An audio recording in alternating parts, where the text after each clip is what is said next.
Hello, life with ആലീസിലേക്ക് ഏവർക്കും ഒരിക്കൽ കൂടി സ്വാഗതം. നമുക്കൊക്കെ ദൈവം ഓരോ കഴിവുകൾ തന്നിട്ടുണ്ട്. ആ കഴിവുകൾ എന്താണെന്ന് കണ്ടുപിടിച്ച് അതിനെ മുൻപോട്ട് കൊണ്ടുപോകേണ്ടത് നമ്മുടെ ചുമതലയാണ്. നമ്മളാണ് അതിന് ശ്രമിക്കേണ്ടത്.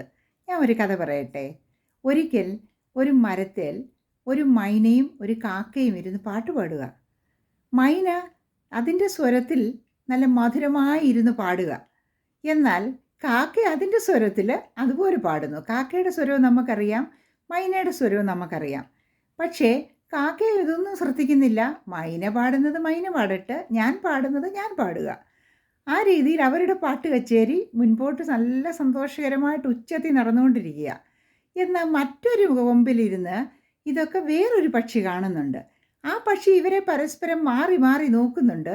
എന്നിട്ട് അത് മനസ്സ് ചിന്തിക്കുകയാണ്, അയ്യേ, കാക്കയുടെ സ്വരം എന്തേ ഇങ്ങനെ, മൈന നോക്കിക്കേ എന്ത് നല്ലതായിട്ടാണ് പാടുന്നതെന്ന് ഇതിങ്ങനെ ചിന്തിച്ചുകൊണ്ടിരിക്കുക. കുറച്ച് കഴിഞ്ഞപ്പം കാക്ക പാട്ട് പാടിക്കഴിഞ്ഞ് അതിൻ്റെ പാട്ടിനും പോയി, മൈനയും അതിൻ്റെ പാട്ടിന് പോയി.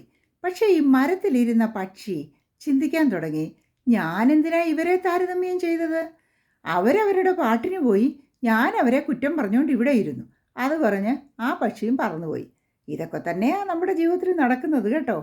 രണ്ടുപേരുടെ ജീവിതം കണ്ടിട്ട് നമ്മളിരുന്ന് പറയും, അയ്യേ, അവൻ്റെ ജീവിതം കണ്ടോ, അത് നോക്കിയേ മറ്റുള്ളവരുടെ ജീവിതം എന്ത് നല്ലതാണെന്ന്.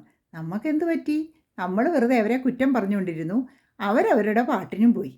എന്തിനാണ് നമ്മളെ മറ്റുള്ളവരെ ഇങ്ങനെ കുറ്റം പറഞ്ഞുകൊണ്ടിരിക്കുന്നത്? നമ്മുടെ കഴിവ് എന്താണെന്ന് മനസ്സിലാക്കി നമ്മൾ പ്രവർത്തിക്കുക, മറ്റുള്ളവരുടെ കഴിവ് മനസ്സിലാക്കി അവർ പ്രവർത്തിച്ചോളും കേട്ടോ. ശരിയല്ലേ ഞാൻ പറഞ്ഞത്? ഇനി അടുത്ത ഒരു വീഡിയോ കാണുമ്പോഴേക്കും ഏവർക്കും നന്ദി, നമസ്കാരം.